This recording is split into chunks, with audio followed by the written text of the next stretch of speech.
Hello ਜੀ, ਸਵਾਗਤ ਹੈ ਤੁਹਾਡੇ ਸਭ ਦਾ ਹੀ ਜੀ ਤੁਹਾਡੇ ਆਪਣੇ YouTube channel race academy official ਤੇ।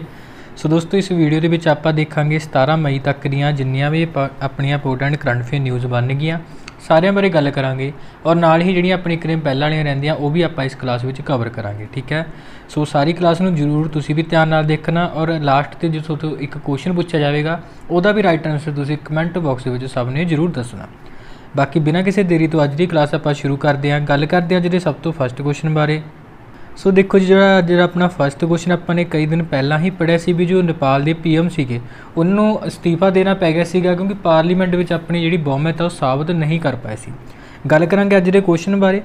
Who is sworn in as PM of Nepal.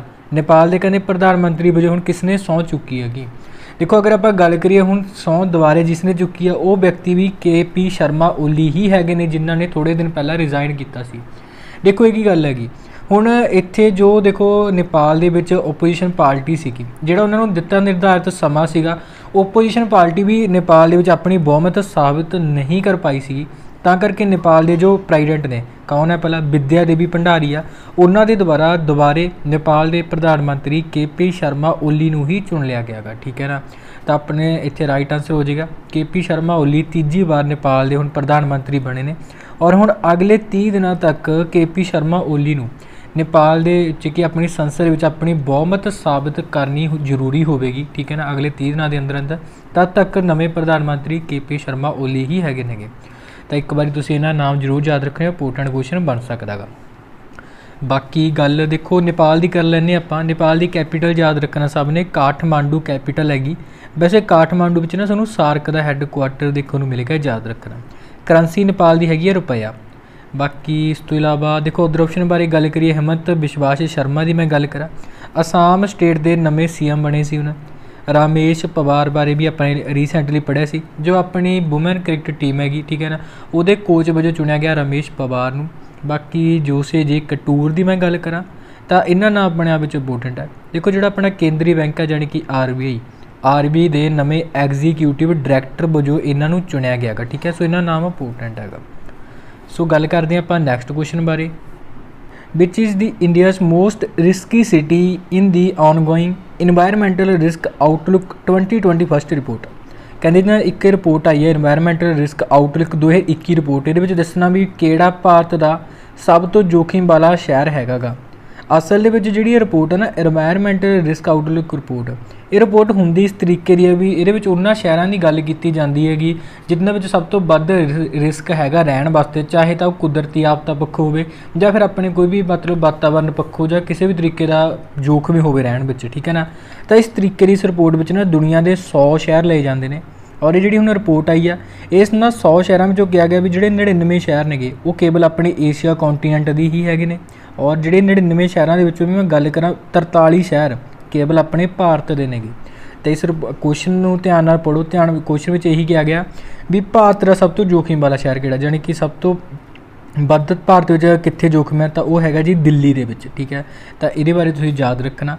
बाकी सुनो मैं दस्सिया भी इस रिपोर्ट में दुनिया के 100 शहर ले गए ने। सब तो पहले नंबर का जिहड़ा शहर है वह है जकार्ता। जकार्ता सब तो वध रिस्क है। इंडोनेशिया का एक शहर है जकार्ता। दूजे नंबर पर इस लिस्ट में रखा गया दिल्ली नूं। तीजे नंबर पर भारत का एक शहर है चेन्नई। ठीक है ना, तो इस तरीके की तुसीं ये रिपोर्ट याद रख सकते होगे, अपने लिए इंपोर्टेंट क्वेश्चन है। अच्छा, बाकी मैं तुहानूं कहा भी जिहड़े इस लिस्ट में ना 100 शहर ले गए सी, 100 के 99 शहर तो एशिया के हो गए। ठीक है, एशिया कॉन्टीनेंट के, पर जो एक शहर बाहरला गा एशिया कॉन्टीनेंट तो वो किहड़ा भला जी, तो उस शहर का नाम है लीमा। ठीक है ना, तो ये लीमा शहर किहड़ी कंट्री का गा, तो यह है पेरू की कैपीटल है, पेरू कंट्री की कैपीटल है लीमा। तो ये बारे भी तुसीं याद रख सकते होगे। बाकी इस रिपोर्ट में एक शहर होर दस्सिया गया जिहड़ा सब तो वध सुरक्षित है शहर, तो उस शहर का नाम है ग्लासगो। ठीक है ना, ग्लासगो शहर याद रखना। स्कॉटलैंड सुने कंट्री का नाम सुनिया होना, स्कॉटलैंड कंट्री का ये शहर है ग्लासगो। ठीक है, तो इन्ने फैक्ट तुहानूं इस रिपोर्ट नाल रिलेटेड याद रखने पैणगे, सारे इंपोर्टेंट। सो गल करते हैं आपां नैक्सट क्वेश्चन बारे। सो अपना जो नैक्सट क्वेश्चन है देखो ये भी एक रिपोर्ट नाल रिलेटेड क्वेश्चन है, ये भी बड़ा इंपोर्टेंट क्वेश्चन अपने आप में। क्वेश्चन अपना हैगा who tops the list of 50 greatest leader of the world in 2021 released by Fortune. कहते जी 2021 ਵਿੱਚ ਫੋਰਚੂਨ ਮੈਗਜ਼ੀਨ ਦੇ ਦੁਆਰਾ ਇੱਕ ਰਿਪੋਰਟ ਜਾਰੀ ਕੀਤੀ ਗਈ ਹੈ। ਇਹਦੇ ਵਿੱਚ ਦੁਨੀਆ ਦੇ 50 ਮਹਾਨ ਨੇਤਾ ਲਏ ਗਏ ਨੇ। ਇਹਨਾਂ ਵਿੱਚ ਦੱਸਿਆ ਵੀ ਜਿਹੜੇ ਟੌਪ 50 ਲੀਡਰਸ ਲਏ ਗਏ ਨੇ ਦੁਨੀਆ ਦੇ ਵਿੱਚੋਂ ਸਭ ਤੋਂ ਟੌਪ ਤੇ ਇਸ ਵਾਰੀ ਇਸ ਲਿਸਟ ਵਿੱਚ ਕੌਣ ਰਿਹਾਗਾ। ਤਾਂ ਇਸ ਵਿੱਚ ਅਗਰ ਆਪਾਂ ਗੱਲ ਕਰੀਏ ਤਾਂ ਟੌਪ 'ਤੇ ਰਿਹਾ ਜਸਿੰਡਾ ਆਰਡਨ। ਆਪਸ਼ਨ ਨੰਬਰ ਬੀ ਇੱਥੇ ਰਾਈਟ ਆਂਸਰ ਹੋ ਜਾਏਗਾ। ਇਹ ਕੌਣ ਹੈ ਭਲਾਂ ਦੀ? ਤਾਂ ਯਾਦ ਰੱਖਣਾ ਨਿਊਜ਼ੀਲੈਂਡ ਕੰਟਰੀ ਦੇ ਪ੍ਰਧਾਨ ਮੰਤਰੀ ਹੈਗੇ ਜਸਿੰਡਾ ਆਰਡਨ ਔਰ ਇਹਦੇ ਵਿੱਚ ਇਹ ਬਿਲਕੁਲ ਟੌਪ 'ਤੇ। ਟੌਪ 'ਤੇ ਕਿਉਂ ਰੱਖਿਆ ਗਿਆ? ਕਿਉਂਕਿ ਇਸ ਕੋਵਿਡ ਦੇ ਸਮੇਂ ਦੌਰਾਨ ਇਹਨੇ ਆਪਣੀ ਕੰਟਰੀ ਵਿੱਚ ਜੋ ਵੀ ਕੇਅਰ ਕੀਤੀ ਹੈ ਲੋਕਾਂ ਦੀ, ਤਾਂ ਇਹਨਾਂ ਕੰਮਾਂ ਕਰਕੇ ਜਸਿੰਡਾ ਆਰਡਨ ਨੂੰ ਇਸ ਦੇ ਵਿੱਚ ਟੌਪ 'ਤੇ ਰੱਖਿਆ ਗਿਆ ਗਾ। ਅੱਛਾ, ਅਗਰ ਮੈਂ ਗੱਲ ਕਰਾਂ ਵੀ ਇਹਦੇ ਵਿੱਚ ਦੁਨੀਆ ਦੇ 50 ਟੌਪ ਦੇ ਨੇਤਾ ਲਏ ਗਏ ਨੇਗੇ, ਗੱਲ ਕਰੀਏ ਇਹਨਾਂ ਟੌਪ ਦੇ ਨੇਤਾਂ ਦੇ ਵਿੱਚੋਂ ਕੀ ਆਪਣੇ ਭਾਰਤ ਦਾ ਵੀ ਕੋਈ ਨੇਤਾ ਹੈਗਾ ਗਾ? ਤਾਂ ਬਿਲਕੁਲ ਇੱਕ ਵਿਅਕਤੀ ਹੈਗਾ। ਆਪਸ਼ਨ ਨੰਬਰ ਸੀ ਵਿੱਚ ਤੁਸੀਂ ਇਹਨਾਂ ਨਾਂ ਦੇਖ ਰਹੇ ਹੋਗੇ। ਅਸਲ ਵਿੱਚ ਗੱਲ ਕਰੀਏ ਆਧਾਰ ਪੁੰਨੇਵਾਲਾ ਦੀ, ਤਾਂ ਇਹਨਾਂ ਦਾ ਰੈਂਕ ਦੀ ਮੈਂ ਗੱਲ ਕਰਾਂ ਤਾਂ 10ਵੇਂ ਨੰਬਰ 'ਤੇ ਹੈਗੇ ਨੇ ਇਸ ਲਿਸਟ ਵਿੱਚ। ਇਹ ਕੌਣ ਨੇ ਭਲਾ? ਤਾਂ ਆਪਣੇ ਭਾਰਤ ਦੀ ਇੱਕ ਕੰਪਨੀ ਹੈ serum institute of India. Serum institute of India ਦੇ ਇਹ CEO ਹੈਗੇ ਨੇਗੇ। ਅਸਲ ਵਿੱਚ ਜੋ ਇਹ ਸੀਰਮ ਇੰਸਟੀਚਿਊਟ ਆਫ ਇੰਡੀਆ ਨਾ ਇੱਕ ਤਰੀਕੇ ਦੀ ਵੈਕਸੀਨੇਸ਼ਨ ਮੈਨੂਫੈਕਚਰਰ ਕੰਪਨੀ ਹੈ, ਜਾਣੀ ਕਿ ਦਵਾਈਆਂ ਬਣਾਉਣ ਦੀ ਕੰਪਨੀ ਆ। ਇਸ ਦੇ CEO ਹੈਗੇ ਨੇ ਆਧਾਰ ਪੁੰਨੇਵਾਲਾ, ਜਿਹੜੇ ਕਿ ਇਸ ਲਿਸਟ ਵਿੱਚ 10ਵੇਂ ਨੰਬਰ 'ਤੇ ਨੇ। ਔਰ ਇਹਨਾਂ ਨੂੰ ਵੀ ਆਪਣੇ ਅਸਲ ਵਿੱਚ ਜਿਹੜੀ ਸੂਚੀ ਹੁੰਦੀ ਹੈ ਨਾ, ਇਹਦੇ 'ਚ ਜ਼ਰੂਰੀ ਨਹੀਂ ਵੀ ਨੇਤਾ ਦੀ ਗੱਲ ਕਰਦੀ ਵੀ ਪੋਲੀਟੀਸ਼ੀਅਨ ਹੀ ਰੱਖੇ ਜਾਣਗੇ, ਕਿਉਂਕਿ ਇਹਦੇ ਵਿੱਚ ਉਹ ਵਿਅਕਤੀ ਰੱਖੇ ਜਾਂਦੇ ਨੇ ਜਿਹੜੇ ਲੋਕਾਂ ਦੀ ਭਲਾਈ ਲਈ ਵੀ ਕੰਮ ਕਰਦੇ ਨੇ। ਔਰ ਇਹਨਾਂ ਦੀ ਵੀ ਦੇਖੋ ਇੱਕ ਵੈਕਸੀਨੇਸ਼ਨ ਕੰਪਨੀ ਆਧਾਰ ਪੁੰਨੇਵਾਲਾ ਦੀ, ਔਰ ਇਹ 10ਵੇਂ ਨੰਬਰ 'ਤੇ ਆ। ਔਰ ਜਸਿੰਡਾ ਆਰਡਨ ਦਾ ਨਾਮ ਤਾਂ ਆਪਣੇ ਆਪ ਵਿੱਚ ਇੰਪੋਰਟੈਂਟ ਹੈਗਾ ਹੀ ਹੈਗਾ, ਕਿਉਂਕਿ ਇਹ ਪਹਿਲੇ ਨੰਬਰ 'ਤੇ। ਤਾਂ ਇਹਨਾਂ ਬਾਰੇ ਯਾਦ ਰੱਖਣਾ। ਇਸ ਵਾਰੀ ਇਸ ਜਿਹੜੀ ਸੂਚੀ ਹੈਗੀ, ਠੀਕ ਹੈ ਨਾ, ਇਹਦਾ 8ਵਾਂ ਐਡੀਸ਼ਨ ਜਾਰੀ ਹੋਇਆ ਸੀਗਾ, ਜਿਹਦੇ ਵਿੱਚ ਟੌਪ 'ਤੇ ਰਿਹਾ ਜਸਿੰਡਾ ਆਰਡਨ। ਤਾਂ ਇਹਨਾਂ ਬਾਰੇ ਯਾਦ ਰੱਖਣਾ। ਸੋ ਗੱਲ ਕਰਦੇ ਹਾਂ ਨੈਕਸਟ ਕੁਐਸਚਨ ਬਾਰੇ ਜੀ।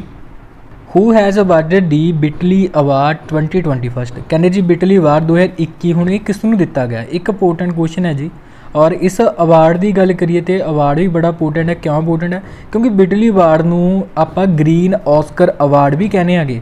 ਅਸਲ ਵਿੱਚ ਆਪਣੇ ਵਾਤਾਵਰਨ ਦੇ ਖੇਤਰ ਵਿੱਚ ਦਿੱਤਾ ਜਾਂਦਾ, ਚਾਹੇ ਕਿਸੇ ਵੀ ਜੀਵ ਜੰਤੂ ਦੀ ਸਾਂਭ ਸੰਭਾਲ ਕਰਨ 'ਤੇ ਜਾਂ ਫਿਰ ਵਾਤਾਵਰਨ ਦੀ ਸਾਂਭ ਸੰਭਾਲ ਕਰਨ 'ਤੇ ਇਹ ਅਵਾਰਡ ਹਰ ਸਾਲ ਦਿੱਤਾ ਜਾਂਦਾ ਗਾ। ਔਰ ਆਪਣੇ ਲਈ ਇਹ ਅਵਾਰਡ ਕਿਉਂ ਇੰਪੋਰਟੈਂਟ ਹੈ? ਕਿਉਂਕਿ ਇਸ ਵਾਰੀ ਅਵਾਰਡ ਇੱਕ ਭਾਰਤੀ ਨੂੰ ਮਿਲਿਆ ਗਾ। ਔਰ ਇਹਨਾਂ ਦਾ ਨਾਮ ਦੀ ਮੈਂ ਗੱਲ ਕਰਾਂ, ਆਪਸ਼ਨ ਨੰਬਰ ਏ ਨੁਕਲੂ ਫੋਮ ਇਹਨਾਂ ਦਾ ਨਾਮ ਹੈ। ਆਪਸ਼ਨ ਨੰਬਰ ਏ ਵਿੱਚ ਤੁਸੀਂ ਦੇਖ ਰਹੇ ਹੋਗੇ।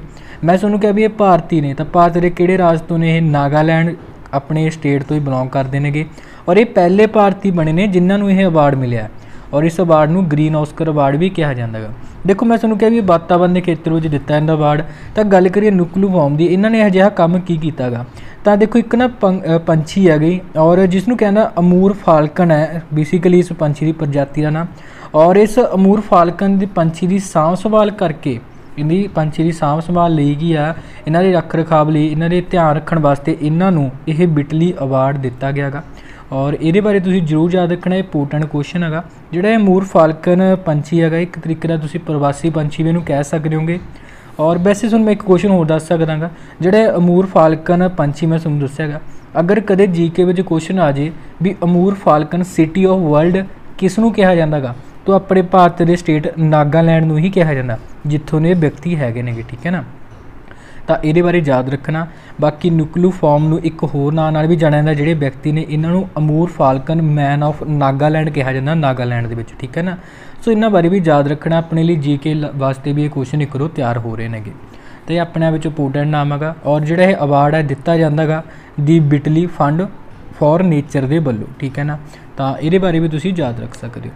ਸੋ ਗੱਲ ਕਰਦੇ ਹਾਂ ਜੀ ਆਪਾਂ ਨੈਕਸਟ ਕੁਐਸਚਨ ਬਾਰੇ। ਹੂ has bean appointed as the new humanitarian head in United nations? ਸੰਯੁਕਤ ਰਾਸ਼ਟਰ ਦੇ ਵਿੱਚ ਕਹਿੰਦੇ ਕਿਸ ਨੂੰ ਜੀ ਮਾਨਵਤਾਵਾਦੀ ਦਾ ਇੱਕ ਨਾ ਮੁਖੀ ਨਿਯੁਕਤ ਕੀਤਾ ਗਿਆ, ਜਾਣੀ ਕਿ ਚੀਫ ਚੁਣਿਆ ਗਿਆ ਗਾ ਹਿਊਮਨਿਟੇਰੀਅਨ ਦਾ UN ਦੇ ਵਿੱਚ। ਤਾਂ ਸਿੰਪਲੀ ਆਪਾਂ ਇਹਨਾਂ ਵਿਅਕਤੀ ਦਾ ਨਾਮ ਹੀ ਯਾਦ ਰੱਖਣਾ। ਔਰ ਮਾਰਟਿਨ ਗ੍ਰਿਫਟ ਇਹਨਾਂ ਦਾ ਨਾਮ ਹੈ। ਆਪਸ਼ਨ ਨੰਬਰ B ਵਿੱਚ ਤੁਸੀਂ ਇਹਨਾਂ ਦਾ ਨਾਮ ਦੇਖ ਰਹੇ ਹੋ। ਸਿੰਪਲੀ ਆਪਾਂ ਨੂੰ ਇਹਨਾਂ ਦਾ ਬਸ ਨਾਮ ਹੀ ਯਾਦ ਰੱਖਣਾ, ਇਹੀ ਆਪਣੇ ਲਈ ਇੰਪੋਰਟੈਂਟ ਹੈਗਾ। ਬਾਕੀ ਇਸ ਤੋਂ ਇਲਾਵਾ ਅਗਰ ਆਪਾਂ ਗੱਲ ਕਰੀਏ ਇਸ ਵਿਅਕਤੀ ਬਾਰੇ, ਦੇਖੋ ਮਾਰਟਿਨ ਗ੍ਰਿਫਟ ਇਹ ਫਿਲਹਾਲ ਮੈਂ ਗੱਲ ਕਰਾਂ ਤਾਂ ਇਹ ਜਰਮਨ ਕੰਟਰੀ ਵਿੱਚ ਯੂਨਾਈਟਿਡ ਨੇਸ਼ਨ ਦੇ ਅੰਬੈਸਡਰ ਵਜੋਂ ਕੰਮ ਕਰ ਰਹੇ ਨੇ। ਔਰ ਹੁਣ ਇਹਨਾਂ ਨੂੰ ਯੂਨਾਈਟਿਡ ਨੇਸ਼ਨ ਵਿੱਚ ਹਿਊਮਨਿਟੇਰੀਅਨ ਚੀਫ ਵਜੋਂ ਚੁਣ ਲਿਆ ਗਿਆ ਗਾ। ਬਾਕੀ ਇਸ ਤੋਂ ਇਲਾਵਾ ਕੁਐਸਚਨ ਨਾਲ ਰਿਲੇਟਡ ਤੁਸੀਂ UNO ਬਾਰੇ ਯਾਦ ਰੱਖ ਸਕਦੇ ਹੋ, ਯੂਨਾਈਟਿਡ ਨੇਸ਼ਨ ਆਰਗੇਨਾਈਜੇਸ਼ਨ ਬਾਰੇ। ਇਹਦਾ ਹੈੱਡਕੁਆਰਟਰ ਤੁਹਾਨੂੰ ਨਿਊਯਾਰਕ ਸਿਟੀ ਵਿੱਚ ਦੇਖਣ ਨੂੰ ਮਿਲ ਜਾਵੇਗਾ। ਸਥਾਪਨਾ ਇਹਦੀ 24 ਅਕਤੂਬਰ ਸੰਨ 1945 ਵਿੱਚ ਹੋਈ ਸੀ। ਔਰ ਇਹਦੇ ਜੋ ਸੈਕਟਰੀ ਜਨਰਲ ਅੰਤਾਨੀਓ ਗੁਟਰੇਜ਼ ਬਣੇ ਹੋਏ ਨੇ, ਤਾਂ ਇਹਨਾਂ ਬਾਰੇ ਵੀ ਤੁਸੀਂ ਯਾਦ ਰੱਖ ਸਕਦੇ ਹੋਗੇ। ਬਾਕੀ ਇਸ ਤੋਂ ਇਲਾਵਾ ਅਦਰ ਆਪਸ਼ਨ ਬਾਰੇ ਵੀ ਆਪਾਂ ਗੱਲ ਕਰ ਲੈਂਦੇ ਹਾਂ। ਵੈਸੇ option number A Amit Banerjee, recently ਆਪਾਂ ਇਹਨਾਂ ਬਾਰੇ ਪੜ੍ਹ ਚੁੱਕੇ ਹਾਂਗੇ। BEML ਦੇ ਨਵੇਂ ਚੇਅਰਮੈਨ ਚੁਣੇ ਗਏ ਨੇ, ਜਾਣੀ ਕਿ ਭਾਰਤ ਅਰਥ ਮੂਵਰ ਲਿਮਟਿਡ ਦੇ। एस जानकी रमन बारे भी गल कर लैने आपां। इन्हां नूं याद रखना हुण अगले 1 साल वास्ते स्टेट बैंक ऑफ इंडिया यानी कि SBI दे नवें MD चुनिया गया गा। टी रविशंकर का नाम भी इंपोर्टेंट है क्योंकि अपना जो रिजर्व बैंक ऑफ इंडिया गए ये नवें डिप्टी गवर्नर वजों चुनिया गया गा, ठीक है ना, टी रविशंकर नूं। तां इन्हां बारे भी याद रखना। वैसे तो मैं दस्सिया कई बार 4 डिप्टी गवर्नर होंदे नेगे, एक तो देखो टी रविशंकर हो गए, इस तो इलावा माइकल पात्रा, M राजेश्वर राव ते MK जैन, उन्हां बारे भी याद रख सकते हो। सो आपां गल करते हैं नैक्सट क्वेश्चन बारे। Who has become the first female and first non English artist to receive global icon award 2021 in Brit awards. देखो जी कहने ब्रिट अवार्ड दे विच ग्लोबल आइकन अवार्ड 2021 प्राप्त करने वाली ना पहली महिला अते पहली गैर इंग्लिश कलाकार हुण कौन बनी है। ये क्वेश्चन इंपोर्टेंट है क्योंकि अगर आप इस अवार्ड बारे गल करिए तो ग्लोबल आइकन अवार्ड ये पहली बार हुण किसी नॉन इंग्लिश आर्टिस्ट नूं मिल रहा है और पहली बार किसी औरत नूं मिल रहा है। असल में यह अवार्ड हुण तक ना 3 व्यक्तियों ही मिलेगा, मेल परसन ने वो। सब तो पहले 2014 में यह एल्टन जॉन नूं मिला सी, 2016 के डेविड बॉवी नूं मिला सीगा और 2017 में रॉबी विलियम्स नूं मिला सीगा और हुण 2021 में पहली बार किसी औरत जानी कि टेलर स्विफ्ट नूं यह अवार्ड दिता गया गा। ऑप्शन नंबर ए में तुसीं देख रहे होगे टेलर स्विफ्ट का नाम। सो आपां इहदा नाम याद रखना गा, इस बारी का इन्हां नूं ग्लोबल आइकन अवार्ड मिलेगा। सो पहली बार किसी महिला नूं यह अवार्ड दिता गया गा। तो टेलर स्विफ्ट बारे तुसीं जरूर याद रखना। सो गल करते हैं नैक्सट क्वेश्चन बारे। Who was appointed as the Indian ambassador in the Suriname. देखो जी कहने सूरीनाम नाम एक ना देश है और ये अपने भारतीय राजदूत हुण किस नूं नियुक्त किया गया। असल में जिहड़े सूरीनाम कंट्री है ना यह एक साउथ अमरीका का एक देश है और ये जो अपने भारतीय नवे राजदूत बने नेगे एस बालाचंद्रन बने नेगे। ऑप्शन नंबर ए में तुसीं वैसे इन्हां नाम देख रहे हो एस बालाचंद्रन इत्थे राइट आंसर हो जाएगा, जिहड़े कि सूरीनाम कंट्री में अपने भारतीय नवे राजदूत चुनिया गया है।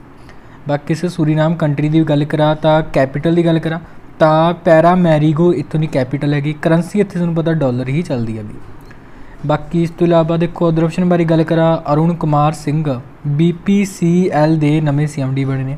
सुभाष कुमार की अगर आप गल करिए तो ONGC के नवे MD ते चेयरमैन बने ने। ONGC मतलब oil and natural gas corporation. बाकी राजेश बिंदल बारे कलकत्ता हाई कोर्ट के नवे चीफ जस्टिस बने सी, इन्हां बारे भी याद रख सकते हो। गल करते हैं नैक्सट क्वेश्चन बारे जी। Who has become the first Indian woman mountaineer to summit mount Pumori. देखो जी माउंट पोमेरी पहाड़ की शिखर तक चढ़ाई करने वाली पहली महिला कौन बनी हैगी। असल में अगर आप गल करिए तो यह 2 नेगियां। ऑप्शन नंबर सी इत्थे राइट आंसर हो जाएगा, अपना राइट आंसर है बलजीत कौर और गुंबाला शर्मा। असल में इन्हां दी टीम है एक बलजीत कौर और गुंबाला शर्मा की और इन्हां दी गल करा पहले तो बलजीत कौर की, ये भारत के हिमाचल प्रदेश तो है और गुंबाला शर्मा की मैं गल करा तो राजस्थान तो है। तो इन्हां दोनों ने ये पहली भारतीय वुमैन बनिया ने जिन्हों ने कि माउंट पोमेरी ते की चढ़ाई की हैगी। असल में जिस माउंटेन की अगर मैं गल करा तो देखो जो अपना माउंट एवरेस्ट है जोड़ा कि नेपाल के है, इस माउंट एवरेस्ट का ही एक हिस्सा गा माउंट पोमेरी और जिहदे उत्ते कि इन्होंने चढ़ाई की हैगी। और माउंट पोमेरी की अगर आप गल करिए हाइट की तो यह 7161 मीटर की हाइट हैगी। तो बस सिंपली अपन इन्हां नाम याद रखना यही इंपोर्टेंट है। बाकी इस तो इलावा देखो कई अपने ना हाल ही दे आपने भी कई क्वेश्चन पढ़ ले ने भी कई माउंटेन ते कि जिन्होंने चढ़ाई की है रीसेंटली माउंटेनर्स के नाम उन्होंने बारे अपन पता होना चाहिए। तो अपने तो एक रीसेंटली क्वेश्चन पढ़िया सीगा भी माउंट एवरेस्ट ते 25 बार चढ़ाई करने वाले की है पहले व्यक्ति उन्होंने कौन बने, एक नवा रिकॉर्ड बनाया इन्होंने और जिन्होंने का कामारीता शेरपा का नाम इंपोर्टेंट अपने। बाकी इस तो इलावा एक नाम अपने होर पढ़िया सीगा प्रियंका मोहते का। प्रियंका मोहते की गल करी तो रीसेंटली इन्होंने माउंट अन्नपूर्णा ते चढ़ाई की सी। माउंट अन्नपूर्णा दुनिया की 10वें नंबर की हाईएस्ट माउंटेन ये हैगी और ये पहली इंडियन वुमैन बनी सी प्रियंका मोहते जिन्होंने कि माउंट अन्नपूर्णा ते चढ़ाई की सी। बाकी एक नाम मैं तुहानूं होर दस्सिया सीगा विराट चंद्रा का। विराट चंद्रा की उम्र केवल 7 सालों की है, भारत के महाराष्ट्र तो हैगे नेगे और इन्होंने माउंट किलीमंजारो ते चढ़ाई की सी। माउंट किलीमंजारो अफ्रीका कॉन्टीनेंट की सब तो हाईएस्ट की माउंटेन हैगी और यह तंजानिया कंट्री में हैगी और ये चढ़ने वाली सब तो छोटी उम्र के व्यक्ति विराट चंद्रा बने ने जो कि अपने भारत के ने। तो माउंटेन्स नाल रिलेटेड तुसीं इन्ने क्वेश्चन याद रखने सारे इंपोर्टेंट नेगे और ये रीसेंटली जिहड़े कि न्यूज़ में हैगे सीगे। सो गल करते हैं जी नैक्सट क्वेश्चन बारे हुण आपां। Go Airlines renamed but is his name. देखो जी कहते गो एयरलाइन का नाम बदल के ना इहदा हुण नवां नाम की रख दिता गया गा। देखो अगर आप गल करिए तो एक अपनी कंपनी आ बाडिया ग्रुप, उसकी यह एक एयरलाइन सीगी और इहदा हुण नवां नाम गो फस्ट रखा गया गा। पहला सीगा गो एयरलाइन, ठीक है ना। तो इहदा नवां नाम याद रखना अपने लिए यही इंपोर्टेंट है। बाकी जिहड़ी एयरलाइन है ये हैगी आ बाडिया ग्रुप्स की। बाडिया ग्रुप्स की गल करिए तो याद रखना हैडकुआटर मुंबई में आ गई और ये CEO हैगे ने कौशल खन्ना, ठीक है ना। तो इन्हां बारे याद रखना। सो गल करते हैं जी नैक्सट क्वेश्चन बारे।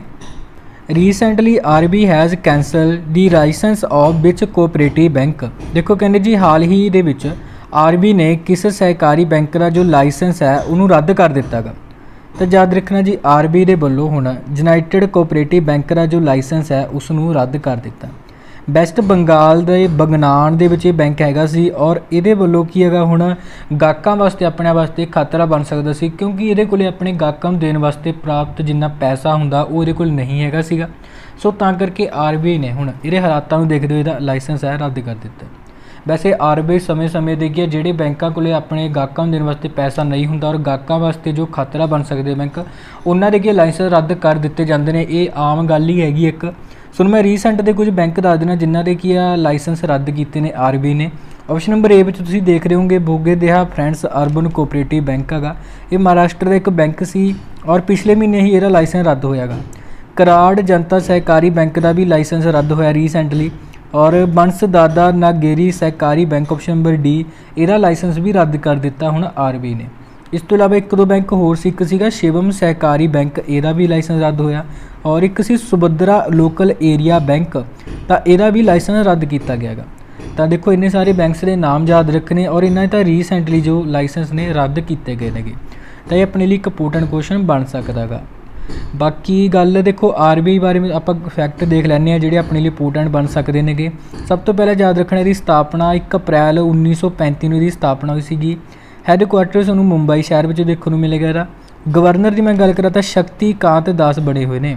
किनवें नंबर के ने 25वें नंबर के गवर्नर ने, ठीक है ना। बाकी इस तो इलावा देखो डिप्टी गवर्नर का नाम बड़ा इंपोर्टेंट रहने वाला गा। सो मैं इदों पहला भी क्वेश्चन में दस के हटांगा। RBI के नवे डिप्टी गवर्नर जो बने ने हुण T रविशंकर बने ने। इस तो इलावा 3 डिप्टी गवर्नर होर किहड़े ने, माइकल पात्रा गए, MK जैन ने, M राजेश्वर राव ने, उन्होंने बारे भी याद रखना। बाकी इस तो इलावा RBI के नवे एग्जीक्यूटिव डायरैक्टर अपने पढ़िया नवे बने ने, जोशे जे कटूर है इन्होंने नाम याद जरूर रखना। इन्होंने नाम इन्होंने नाम भी अपने आप में इंपोर्टेंट है। तो इन्ने फैक्ट इस क्वेश्चन रिलेटेड याद रख लेने जी। गल करते आप नैक्सट क्वेश्चन बारे। Which country is the largest recipient of remittance in 2020 according to the world bank report. देखो जी कहते विश्व बैंक की रिपोर्ट अनुसार साल 2020 में किहड़ा देश सब तो वध रकम प्राप्त करने वाला देश है। असल दे विच ना जी रिपोर्ट एक जारी की गई है वर्ल्ड बैंक के वलों और इस रिपोर्ट का नाम है migration and development brief report. देखो रिपोर्ट में हुंदा की है असल में रिपोर्ट जो टॉप ते जो कंट्री है ना वो अपना भारत ही रखा गया। सो मैं इस रिपोर्ट बारे दस दाँगा। देखो जिमें अपने फॉर एग्जाम्पल अपने पंजाब के लोगों की ला लो, ज़्यादातर लोग कनेडा जाते हैं तो कनेडा जाके जो भी उत्थे जॉब करते हैं तो उस जॉब में जो भी उन्होंने पैसा मिलता तो कुछ क रकम अपने भारत भी तो भेजते हैं अपने लोगों तक। तो इस तरीके नाल जो बाहरों आया हुआ पैसा हुंदा गा तो उस ते ही एक रिपोर्ट हैगी सी और सब तो वध जो रुपया गा इस रिपोर्ट अनुसार भी अपने भारत के लोगों भारत के विच ही आया गा इस तरीके का।